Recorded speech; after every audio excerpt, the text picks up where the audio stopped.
29 अक्टूबर 2024 को लोक जन समाज पार्टी भारत के केंद्रीय कार्यालय लखनऊ स्थित विकासदीप में राष्ट्रीय अध्यक्ष सतीश कुमार चतुर्वेदी प्रेस कॉन्फ्रेंस के दौरान उत्तर प्रदेश सरकार को घेरने का कार्य किया और सतीश कुमार चतुर्वेदी ने कहा कि उत्तर प्रदेश में कानून व्यवस्था नाम की कोई चीज नहीं है। कानून व्यवस्था हर स्तर पर ध्वस्त हो चुका है एवं लचर हो चुका है और प्रदेश और केंद्र की सरकार अपनी पीठ स्वयं थपथपाने में मस्त है, क्योंकि लगातार लूट, हत्या, बलात्कार और भ्रष्टाचार हो रहे हैं, जिसमें सरकार नाम मात्र की खाना पूर्ति करके अपनी पीठ स्वयं थपथपाते हुए बाहबाही लूटने में मस्त है।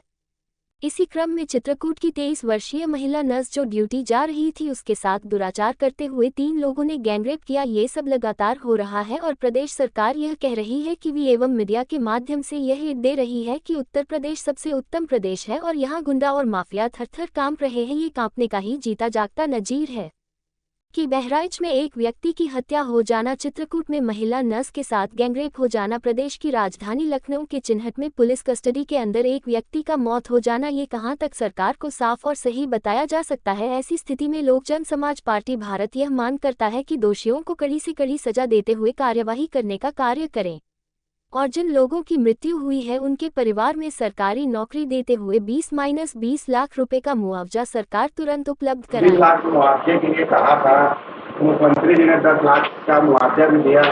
जितने विधायक हैं सब लोग जाके हाल ही में आज ही डिप्टी सीएम विजय पाठक भी पीड़ित परिवार के घर गए। कल योगेश शुक्ला जी ने भी विधायक बीकेटी से 1 लाख रुपए उनको दिया।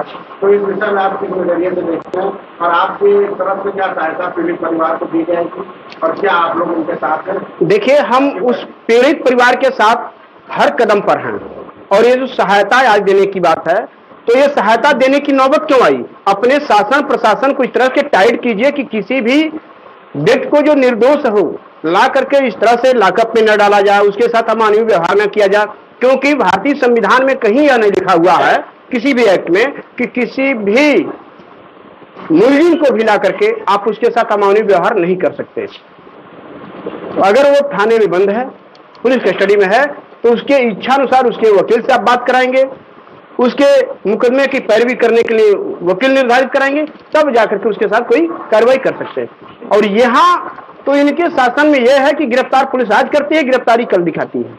प्रशासन का कहना है कि सिविल इंस्पेक्टर को तत्काल प्रभाव से निलंबित कर दिया गया है और आगे उनके जो बॉडी पार्ट्स है उनको जांच के लिए रख लिया गया है। तो भविष्य में जांच होगी तो उस पर कार्रवाई। देखिए, निलंबित कर देना आसान नहीं है, क्योंकि निलंबित होंगे कल फिर वो बहाल हो जाएंगे। नौकरी मैं भी किया हूं, नौकरी में कब आदमी निलंबित होता है, कब सस्पेंड होता है, कब बहाल होता है, ये मुझे भली भांति पता है। अगर ऐसी स्थिति है तो मोहित पांडे की भरपाई उनके परिवार को वह इंस्पेक्टर के निलंबन से नहीं हो पाएगा।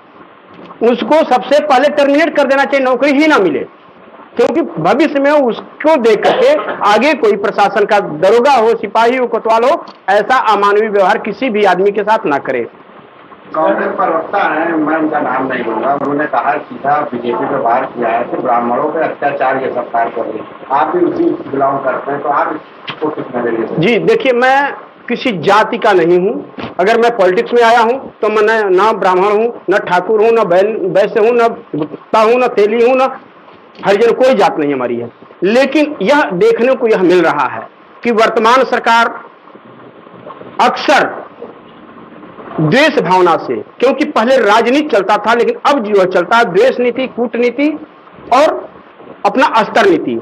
तो ये सरकार लगातार जाति विशेष वर्गों पर, चाहे मुस्लिम हो, चाहे ब्राह्मण हो या यादव हो, इन लोगों पर ज्यादा कुठाराघात किया जाता है, जिसका एक जीता जागता नजीर यह है कि गोरखपुर में, मैं एक व्यक्ति का नाम नहीं लूंगा, हमारे उत्तर प्रदेश के सबसे अच्छे कद्दावर हिंदू हृदय सम्राट के घर से मात्र 1 किलोमीटर की दूरी पर उस व्यक्ति का घर है।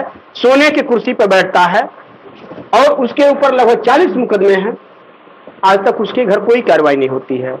और आपके उत्तर प्रदेश के मुख्यमंत्री सीएम की कुर्सी पर जैसे आज मैं बैठा हूं, तो कुर्सी पर बैठने के बाद सबसे पहले तो अपना आवाज धुलवाते हैं, गंगा जल छिड़कवाते हैं, उसके बाद उसी क्रम में जैसे उसको साफ कराए तो अपने ऊपर का मुकदमा भी साफ करा लेते हैं। तो ऐसे लोगों के क्या कहेंगे? जो अपना मुकदमा साफ कराता हो तो जनता का क्या ख्याल करेगा? जैसा कि बाबा जी आजकल जो भी अपराध होता तो उसमें बुलडोजर चला देते हैं, तो क्या इन पे भी बुलडोजर चलना चाहिए जो किनट वाला? बुलडोजर इनके पर भलीभांति चलना चाहिए। और यहां तक कि अभी भीमखेड़ा में देखिए महिलाएं अपना घर नहीं साफ कर रही हैं, अनशन पर सभी महिलाएं बैठी हुई हैं। और आपके देश के होनहार प्रधानमंत्री के मित्र अडानी जी उनके जमीनों पर कब्जा कर रहे हैं और जमीन देने को तैयार नहीं है, और वो बेचारी इस त्योहार में तपते धूप में अपना टेंट लगा करके वो कर रही है। इस पर योगी जी का या केंद्र सरकार का नजर नहीं जा रहा। अगर बुलडोजर सही मायने में चलाना ही है तो अपने नेताओं पर चलावें, अपने लोगों पर चलावें जो इनका रह करके और इनके साथ रह करके इनके ही थाली में छेद करने का कार्य करें। बाबा जी का तो कहना है ना कि जो भी अपराधी करेगा वहां तो थाने के अंदर हत्या हो गई। तो बाबा जी का कहना तो इनके ऊपर 41 मुकदमा थे, इनके ऊपर अब तक बुलडोजर क्यों नहीं चला? मुकदमा इनका साफ क्यों हो गया? इनके ऊपर भी तो मुकदमा था, तो इनका भी बुलडोजर चलना चाहिए। आपके उत्तर प्रदेश में डिप्टी सीएम है केशव मौर्य, वो भी मुकदमे में 1 नंबर है, उनके ऊपर भी बुलडोजर चलना चाहिए। लेकिन उनको तो हारने के बाद डिप्टी सीएम का तमगा दे जाता है, तो कहाँ सफाई है, इंसानियत कहाँ है? तो दीपावली का माहौल है, आज धनतेरस है, आपका कहना चाहिए? हम इस दीपावली में देशवासियों को आप लोगों के माध्यम से यह संदेश देना चाहते हैं कि सभी बैर भाव को भुला करके सौहार्दपूर्वक अपना त्योहार मनाएं। फिर आगे की जो रणनीति होगी आगे हम लोग तय करेंगे और उसके साथ हम लोग आगे बढ़ेंगे। जय हिंद, जय जवान, जय किसान।